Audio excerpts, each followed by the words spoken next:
একটি দেশ, তিনটি ভিন্ন জগৎ। ইরানের নারীদের আধুনিকতায় তেহরানের ব্যস্ত রাজপথ, নৌশহরের শান্ত সমুদ্র সৈকত আর ইস্পাহানের হাজার বছরের ইসলামিক ঐতিহ্য ও স্থাপনা। আজ আমরা ঘুরে দেখব ইরানের এই তিন শহর, যেখানে প্রতিটি রাস্তা বলে দেয় একটি নতুন গল্প। প্রিয় বন্ধুরা, আজকে আমরা ইরান সম্পর্কে জানতে চলেছি। অবশ্যই ভিডিওটি শুরু থেকে শেষ পর্যন্ত দেখার অনুরোধ রইল এবং ইরানের এই তিনটি শহর সম্পর্কে আপনার মতামত কমেন্ট বক্সে দিবেন। তাহলে চলুন বন্ধুরা, আজকের ভিডিওটি শুরু করা যাক। সকালের সূর্যের আলো পড়তেই তেহরানের রাস্তা জেগে ওঠে এক নতুন বাস্তবতায়। ইরানের নারীরা আধুনিক পোশাকে রাস্তায় চলাফেরা করছে। কেউ যাচ্ছেন কাজে, কেউ বা বাজারের দিকে। স্থানীয় কাঁচা বাজারে ভিড় জমছে। তাজা ফল, সবজি আর নিত্য প্রয়োজনীয় জিনিসপত্র কেনায় ব্যস্ত এই শহরের নারীরা। শহরের ফুটপাত ধরে মানুষের চলাফেরা, দোকানপাটের কোলাহল। এই দৃশ্য বলে দেয় তেহরান কতটা প্রাণবন্ত এবং গতিশীল একটি শহর। মধ্য পার্শ্বের বুকে দাঁড়িয়ে থাকা একটি শহর, যেখানে হাজার বছরের ইতিহাস মিশে গেছে আধুনিকতার ছোঁয়ায়। এটি তেহরান, ইরানের রাজধানী এবং দেশের সবচেয়ে বড় শহর। আলবর্স পর্বতমালার পাদদেশে গড়ে ওঠা এই শহরটি যেন ইরানের রাজনৈতিক কেন্দ্র নয়, বরং দেশের অর্থনৈতিক এবং সাংস্কৃতিক হৃদয়ও বটে। 1 কোটির বেশি মানুষের বসবাস এই শহরে, যা একে ইরানের সবচেয়ে জনবহুল শহর হিসেবে পরিণত করেছে। তেহরানের রাস্তায় হাঁটলে আপনি দেখতে পাবেন এক আশ্চর্য মিশ্রণ। একদিকে প্রাচীন পারস্য স্থাপত্যের নিদর্শন, অন্যদিকে আকাশ ছোঁয়া আধুনিক ভবন। গুলিস্তান প্রাসাদ থেকে শুরু করে আজাদি টাওয়ার, প্রতিটা স্থাপনা বহন করে ইরানের ইতিহাসের অধ্যায়। শহরের ব্যস্ত বাজার, গ্র্যান্ড বাজার, যেখানে শতাব্দী ধরে ব্যবসা বাণিজ্য চলে আসছে, তা আজও তেহরানের প্রাণকেন্দ্র। ইরানের মানুষের দৈনন্দিন জীবনযাত্রা আর শহরের এই গতি দেখেই বোঝা যায় ইরান কতটা প্রাণবন্ত। সব মিলিয়ে তেহরান হয়ে উঠেছে ইরান দেশ সম্পর্কে জানার প্রথম ধাপ। উত্তরে আলবর্স পর্বতের রপচ্ছাদিত চূড়া, আর শহরের কেন্দ্রে আধুনিক জীবনযাত্রা। তেহরান যেন এক প্রকৃতির আর নগরায়নের এক অনন্য মেলবন্ধন। তেহরান থেকে উত্তরে যাত্রা করলে আমরা পৌঁছে যাই ক্যাস্পিয়ান সাগরের তীরে, এক শান্ত ও মনোরম শহরের নৌশহরে। মাজানদারান প্রদেশের এই ছোট্ট শহরটি ইরানের অন্যতম জনপ্রিয় পর্যটন গন্তব্য। রাজধানীর কোলাহল থেকে অনেকটাই দূরে। এখানকার পরিবেশ সম্পূর্ণ ভিন্ন। সবুজ পাহাড়, ঘন বন জঙ্গল আর ক্যাস্পিয়ান সাগরের বিশাল জলরাশি মিলে তৈরি করেছে এক অপূর্ব দৃশ্যপট। নৌশহর মূলত পরিচিত হয়েছে তার সমুদ্র সৈকত এবং জলবায়ুর জন্য।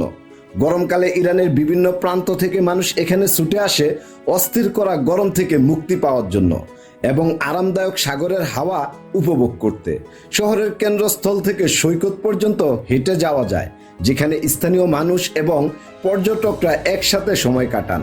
এই অঞ্চলের কৃষিভিত্তিক জীবনযাত্রা, চা বাগান এবং কমলার বাগান নৌশহরকে দিয়েছে এক নতুন ধরনের ভিন্ন পরিচয়, যা ইরানের মরুচরের ভাবমূর্তির সম্পূর্ণ বিপরীত। এখানের মানুষের জীবনযাত্রা তুলনামূলকভাবে ধীরগতির, যা এই পৃথিবীর প্রকৃতির সাথে গভীরভাবে সংযুক্ত। নৌশহর প্রমাণ করে ইরান শুধু মরুভূমি আর প্রাচীন শহরের দেশ নয়, এখানে আছে সবুজ বনভূমি, সমুদ্র আর প্রশান্তির এক ভিন্ন জগৎ। আমাদের যাত্রার শেষ পর্বে আমরা পৌঁছাই ইরানের অন্যতম সুন্দর এবং ঐতিহাসিক শহর ইস্পাহানে। একসময় পারস্য সাম্রাজ্যের রাজধানী ছিল এই শহর, আর আজও এটি পরিচিত তার অসাধারণ ইসলামিক স্থাপত্যের জন্য। স্থানীয় একটি প্রাসাদ আছে, ইস্পাহান নিফস এ জাহান, অর্থাৎ ইস্পাহান বিশ্বের অর্ধেক। এই একটি বাক্যই বলে দেয় শহরটি কতটা গুরুত্বপূর্ণ ইরানের ইসলামিক ঐতিহ্য ও সংস্কৃতিতে। শহরের কেন্দ্রে অবস্থিত নকশ-ই-জাহান স্কোয়ার, যা ইউনেস্কো বিশ্ব ঐতিহ্যের তালিকাভুক্ত, বিশ্বের অন্যতম বৃহত্তম শহর চত্বর। এর চারপাশে রয়েছে শাহ মসজিদ, আলী কাপু প্রাসাদ এবং ঐতিহাসিক বাজার। প্রতিটি স্থাপনা নীল টাইলস আর জটিল কারুকাজে সমৃদ্ধ, যা শতাব্দীর পর শতাব্দী ধরে শিল্পীদের হাতে গড়া। ইস্পাহানে সিওসেফেল সেতু, যার অর্থ 33টি খিলানের সেতু, জায়নেন্দহ নদীর উপর দাঁড়িয়ে আছে অটোমান স্থাপত্যের এক অনন্য নিদর্শন হিসেবে। সন্ধ্যায় যখন সেতুর আলো নদীর জলে প্রতিফলিত হয়, তখন পুরো দৃশ্য হয়ে ওঠে যেন এক জীবন্ত চিত্রকর্ম। ইস্পাহানের কারিগররা আজও হাতে তৈরি করেন মিনাকারি শিল্প, কার্পেট আর তামার কাজ। ইরানের এই শহর যেন এক জীবন্ত জাদুঘর, যেখানে অতীত আর বর্তমান একসাথে বসবাস করে। দিনের শেষে যখন আজানের ধ্বনি শাহ মসজিদের মিনার থেকে ভেসে আসে, তখন পুরো শহর যেন থমকে দাঁড়ায় এক অত্যাধুনিক প্রশান্তিতে। ইসলামিক স্থাপত্য আর ঐতিহ্য শুধু ইসলামের অংশ নয়, বরং ইস্পাহানের মানুষের দৈনন্দিন জীবনের অবিচ্ছেদ্য অংশ, যা এই শহরকে দেয় এক গভীর শ্বাস নেওয়ার পরিচয়। তেহরানের আধুনিকতা, নওশহরের প্রশান্তি আর ইস্পাহানের ঐতিহ্য সৌন্দর্য, এই তিন শহর মিলে একসাথে তুলে ধরে ইরানের প্রাকৃতিক বৈচিত্র্য, যা প্রতিটি ভ্রমণকারীর মনে গেঁথে থাকে চিরকাল। তিন শহর ঘুরে দেখার পর এবার আমরা প্রবেশ করেছি ইরানের এক অন্যরকম জগতে, এর ঐতিহাসিক বাজারগুলোতে, যেখানে শতাব্দীর পর শতাব্দী ধরে বহমান এক জীবন্ত সংস্কৃতি। ইরানের প্রতিটি বড় শহরেই আছে নিজস্ব একটি গ্র্যান্ড বাজার, উঁচু খিলান, পাথরের ছাদ আর সেই ছাদের ছোট ছোট ফাঁক দিয়ে নেমে আসা রোদের আলো। এই বাজারগুলো শুধু কেনাবেচার বাজার নয়, বরং ইরানি সমাজে এক জীবন্ত প্রতিচ্ছবি। সকাল হতেই বাজারে ভিড় জমতে শুরু করে। ইরানি নারীরা আসছেন তাদের নিত্যদিনের কেনাকাটা সারতে। কেউ হিজাব পরে, কেউ বা আধুনিক স্টাইলিশ পোশাকে, কারো হাতে থাকে কাপড়ের ব্যাগ, কেউ থামছেন মশলার দোকানে, কেউ বা কাঁচা বাজারে, কেউ বা মন দিয়ে দেখছেন হাতে বোনা কার্পেট আর রঙিন কাপড়ের পসরা। দোকানিদের হাঁকডাক, দরদাম করার মৃদু কথোপকথন আর কয়েনের টুংটাং শব্দ মিলে তৈরি এক অনন্য পরিবেশ। তামার কাজ করা পাত্র দেখতে এই বাজারগুলো শুধু পণ্য বিক্রির জায়গা নয়, এখানে মিশে আছে মানুষের সম্পর্ক, বিশ্বাস আর প্রজন্মের পর প্রজন্ম ধরে চলে আসা এক পারিবারিক ব্যবসার ঐতিহ্য। অনেক দোকানই চলছে বাবার হাত ধরে ছেলের হাতে, একই জায়গায় একই কারুকাজ নিয়ে। দুপুরের দিকে বাজার আরও জমজমাট হয়ে ওঠে।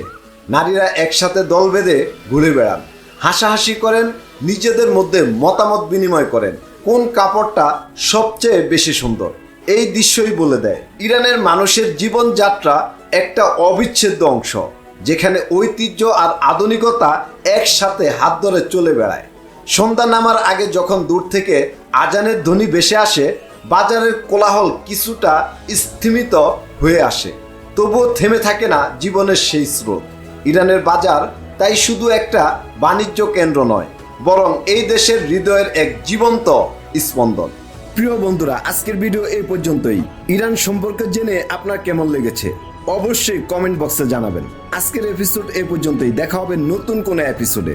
সে পর্যন্ত ভালো থাকবেন, সুস্থ থাকবেন। আজকের মতো বিদায় নিচ্ছি। আসসালামু আলাইকুম ওয়া রাহমাতুল্লাহি ওয়া বারাকাতুহু।